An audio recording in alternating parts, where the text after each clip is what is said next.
BRS అధికారంలో ఉన్న సమయంలో బోధన్ మాజీ ఎమ్మెల్యే షకీల్ చేసిన అక్రమాలు బయటకు వస్తున్నాయి.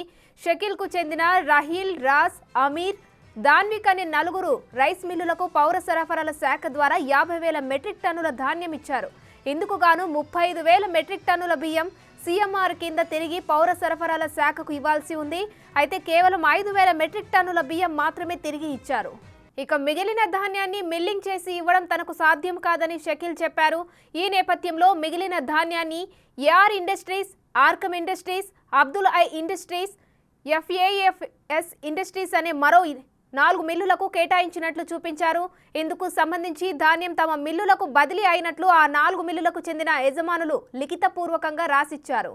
ఏఆర్ ఇండస్ట్రీస్ నుంచి 2,000 మెట్రిక్ టన్నులు, ఆర్కిమ్ నుంచి 1,000 మెట్రిక్ టన్నులు, అబ్దుల్ ఐ నుంచి 1,000 మెట్రిక్ టన్నుల బియ్యం మాత్రమే పౌర సరఫరాల శాఖకు ఇచ్చారు.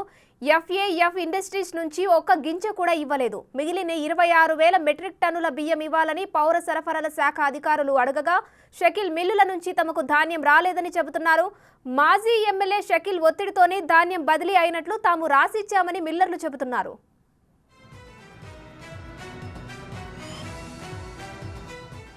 పౌర సరఫరాల శాఖ అధికారులు షకీల్ కు చెందిన మిల్లుల్లో తనిఖీలు చేస్తున్నారు. 2 రోజుల్లో ధాన్యం, సీఎంఆర్ కు సంబంధించిన వివరాలు బయటకు వచ్చే అవకాశాలు ఉన్నాయి.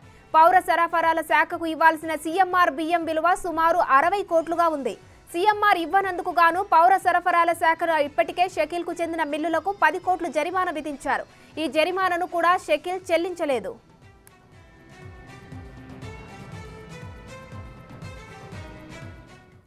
రెటిక బీఆర్ఎస్ అధికారంలో ఉన్న సమయంలో బోధన్ మాజీ ఎమ్మెల్యే షకీల్ చేసిన అక్రమాలు బయటకు వస్తున్నాయి. దీనికి సంబంధించిన పూర్తి డీటెయిల్స్ మా ప్రతినిధి రాజేష్ ఫోన్ లైన్ లో అందిస్తారు. రాజేష్, చెప్పండి, బీఆర్ఎస్ మాజీ ఎమ్మెల్యే షకీల్ అక్రమాలు ఒక్కొక్కటిగా బయటకు వస్తున్నాయి. ధాన్యం ఇష్యూలో కూడా ఆయన చేసినటువంటి ఒక అక్రమం అయితే బయటకు వచ్చింది. దీనిపై పూర్తి అప్డేట్స్ ఏంటి? కాంగ్రెస్ పార్టీ అధికారంలోకి వచ్చాక ఉమ్మడి నిజామాబాద్ జిల్లాకు సంబంధించి మాజీ ఎమ్మెల్యేలు ఎవరైతే ఉన్నారో అధికారం ఉందని చెప్పి చెలామణి అయ్యి పెద్ద ఎత్తున అక్రమాలకు పాల్పడ్డారు. ఈ నేపథ్యంలోనే బీఆర్ఎస్ అధికారంలో ఉన్న సమయంలో బోధన్ మాజీ ఎమ్మెల్యే షకీల్ చేసిన అక్రమాలు ఒక్కొక్కటిగా బయటపడుతున్నాయని చెప్పుకోవచ్చు.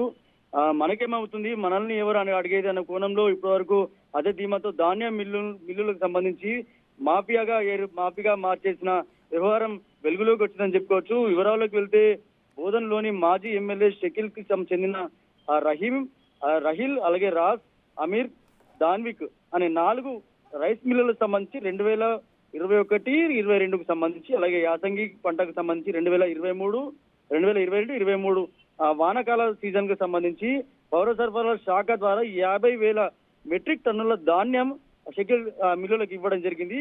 ఈ నేపథ్యంలోనే ఇందుకు గాను ఇప్పటివరకు 35,000 మెట్రిక్ టన్నుల బియ్యం CMR custom milling rice mill కింద తిరిగి పౌర సరఫరాల శాఖకు తిరిగి ఇవ్వాల్సి ఉంటుంది. అయితే కేవలం 5,000 మెట్రిక్ టన్నుల బియ్యాన్ని మాత్రమే తిరిగి ఇచ్చాడు మాజీ ఎమ్మెల్యే షకీల్ సంబంధించిన మిల్లులకు సంబంధించిన యజమానులు. మిగిలిన ధాన్యాన్ని మిల్లింగ్ చేసి ఇవ్వక తన వద్దే అక్కడ సంబంధించిన అక్రమాలకు పాల్పడ్డాడని చెప్పి ఇప్పటివరకు అధికారులు అంచనా వేస్తున్నారు. ఏదైతే మిగిలిన బియ్యం ఏవైతే ఉన్నాయో అవి తిరిగి ఇవ్వడం సాధ్యం కాదని కూడా తేల్చి చెప్పడంతో ఒక్కసారిగా అధికారులు హైదరాబాద్ నుంచి టాస్క్ ఫోర్స్ అధికారులు కూడా బోధన్కి వచ్చి అక్కడ సంబంధించిన మిల్లులపై దాడులు చేశారు. మొత్తంగా ఏదైతే ధాన్యం తిరిగి ఇవ్వాల్సిన ధాన్యం ఏదైతే ఉందో దానికి సంబంధించి ఇప్పటి వరకు ఏదైతే విలువ కట్టాల్సింది ఉంది, ఏదైతే దానికి సంబంధించి ఇప్పుడు 60 కోట్ల రూపాయల వరకు విలువ కట్టారు. తనిఖీలు నిర్వహించారు. ఇంకా అధికారులు తనిఖీలు నిర్వహిస్తున్నారు. ఏదైతే షకీల్ కి సంబంధించిన మిల్లులకు సంబంధించి ఏదైతే ఉందో ఇప్పటివరకు అక్రమాలు బయటపడుతున్నాయని చెప్పుకోవచ్చు. ఇప్పటికే కేసులు నమోదు చేశారు. వాళ్ళందరిపై కూడా విచారణ చేపడుతున్నారు. Right, thank you Rajesh.